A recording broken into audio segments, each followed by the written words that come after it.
Dan kita merasa aneh. Kita produsen kelapa sawit terbesar di dunia, tapi harga kelapa sawit ditentukan di negara lain. Prabowo tak puas hati dengan Malaysia. Menurut Presiden Indonesia tersebut, beliau kesal harga. Untuk para petani sawit yang saat ini mengalami penurunan harga, tenang. Ini namanya tantangan ya. Jadi saat ini harga sawit dunia ini yang menentukan Malaysia dan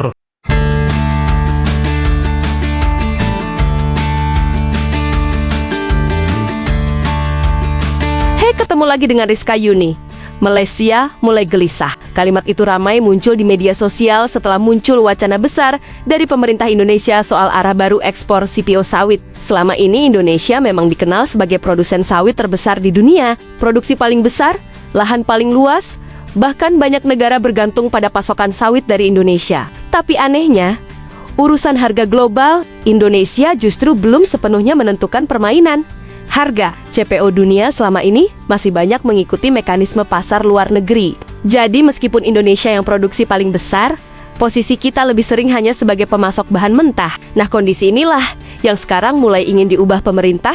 Rencananya, Indonesia tidak mau lagi cuma dikenal sebagai penjual sawit terbesar, tapi juga ingin menjadi pemain utama yang punya pengaruh besar terhadap harga dan arah pasar global. Pemerintah mulai mendorong strategi baru, ekspor CPO, hilirisasi, sampai penguatan posisi tawar Indonesia di pasar internasional. Dan disinilah muncul kegelisahan dari Malaysia. Karena selama bertahun-tahun, Malaysia juga menjadi pemain kuat dalam industri sawit dunia. Kalau Indonesia benar-benar mulai mengambil kendali lebih besar, otomatis peta persaingan global bisa berubah total. Netizen pun ramai berkomentar. Banyak yang bilang, sudah waktunya Indonesia jadi penentu harga, bukan cuma pengikut pasar. Tapi ada juga yang mengingatkan, langkah ini tidak mudah, karena pasar global sangat dipengaruhi banyak kepentingan besar dari luar negeri. Dan kalau mereka nggak mau beli, ya nggak apa-apa.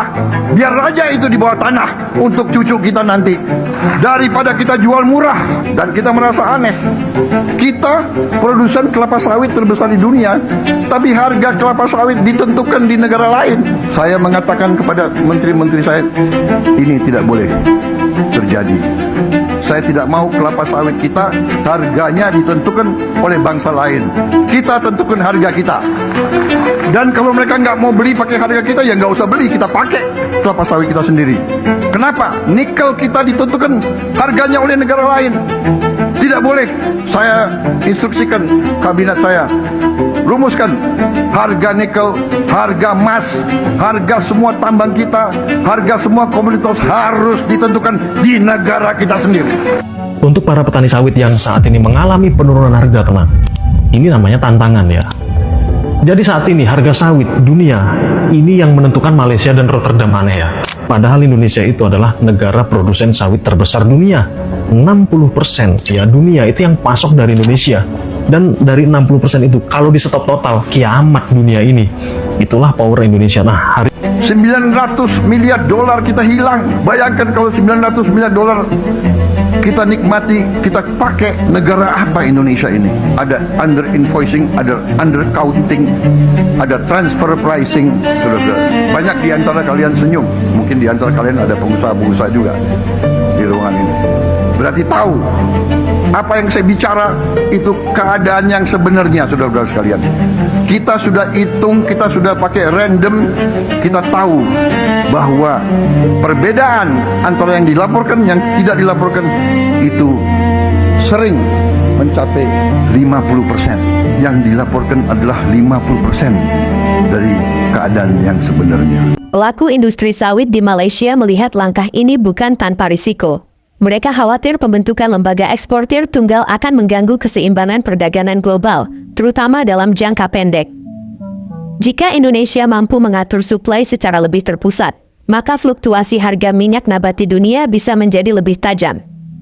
Situasi ini tentu berdampak langsung pada negara-negara importir maupun kompetitor yang selama ini menikmati stabilitas pasokan dari Indonesia. Prabowo tak puas hati dengan Malaysia. Menurut Presiden Indonesia tersebut, beliau kesal harga minyak sawit ditetapkan oleh negara lain walaupun Indonesia merupakan pengeluar nombor 1 minyak sawit di dunia. Dan daripada carian yang kita boleh lakukan, kita mendapati penanda aras bagi harga minyak sawit adalah berdasarkan crude palm oil futures ataupun FCPO yang didagangkan di Bursa Malaysia. Jadi betul lah rasanya Malaysia yang dimaksudkan oleh Prabowo. Apa yang pasti, dalam ucapan Presiden Indonesia berkenaan, Prabowo menyatakan perancangan untuk mengetatkan ekspor komoditi-komoditi terbesar Indonesia iaitu minyak kelapa sawit, arang dan juga ferroalloy. Jualan komoditi-komoditi ini perlulah melalui syarikat yang dilantik kerajaan yang akan bertindak sebagai pengeksport tunggal, yang mana tujuannya adalah untuk membendung masalah invoice serta memberi lebih banyak kuasa untuk menentukan harga. Akan tetapi tuan-puan, perancangan Prabowo ini telah membimbangkan serta mengelirukan para ekonomi dan juga pembeli. Ini kerana entiti yang cuba dicipta kerajaan Indonesia belum pernah wujud lagi setakat ini serta tidak ada sebarang bukti bahawa entiti ini akan dapat diurus tadbir dengan baik menurut daripada Christopher Andre Benas iaitu Ketua Penyelidik di PT BCA Securitas. Hasilnya, harga bidaan harian untuk minyak sawit di Pelabuhan Dumai telah susut 23%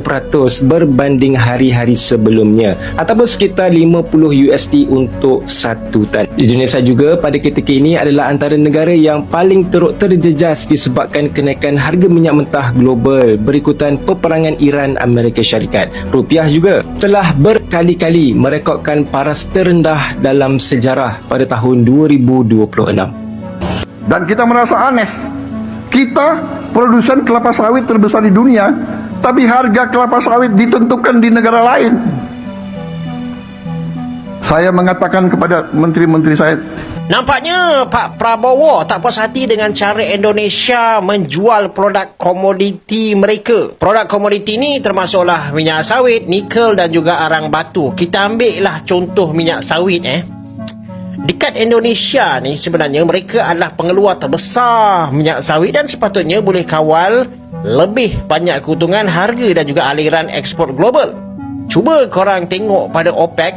Kalaulah OPEC boleh mengawal harga minyak mentah, kemungkinan Pak Prabowo tertanya kenapa Indonesia tak boleh sedangkan mereka kawal lebih separuh share minyak sawit global. Reuters ada melaporkan yang ekspor komoditi utama Indonesia nanti akan disalurkan melalui syarikat khas di bawah Danantara yang dipanggil PT Danantara Sumber Daya Indonesia. Dan pada pandangan Jakarta, langkah ini sangat penting supaya Indonesia tidak sekadar menjadi pembekal bahan mentah murah kepada dunia sedangkan keuntungan besar banyak pergi kepada trader global dan juga pihak luar. Mereka nakkan Indonesia ada kuasa tawar-menawar lebih besar terhadap pasaran dunia terutamanya dalam sawit, arang batu dan juga nikel. Okey, saya nak cerita dengan korang lah apa risiko paling besar yang saya nampak dekat sini adalah apabila kerajaan terlalu mengawal syarikat komoditi strategik, sistem boleh menjadi terlalu birokratik,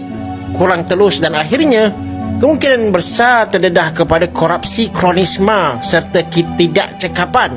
Dan inilah yang pernah berlaku kepada Pertamina dekat Indonesia sendiri, yang mana syarikat minyak kerajaan itu pernah jadi satu simbol kekuatan ekonomi Indonesia, tapi dalam masa sama berdepan pelbagai skandal salah urus, hutang besar dan dakwaan korupsi selama beberapa dekad. Pada era 1970-an, Pertamina hampir runtuh dengan hutang sekitar $10 bilion hingga memaksa kerajaan bail out syarikat tu dan menjejaskan kewangan negara. Dan baru-baru ni Pertamina sekali lagi terpalit dengan skandal besar yang melibatkan dakwaan manipulasi import minyak dan kerugian negara yang dianggarkan ratusan triliun rupiah. Sebab itu apa yang saya nampak dekat sini, ini adalah satu eksperimen yang sangat besar dan juga berisiko yang dilakukan oleh kerajaan Indonesia. Nak buat macam ni mungkin boleh, tetapi sistem kena cekap lah. Kalau sistem ini fail, maka pelabur pembeli akan hilang keyakinan.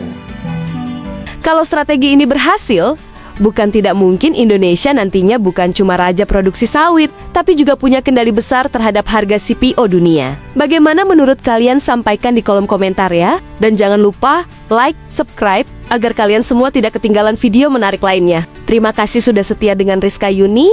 Sampai jumpa di video selanjutnya.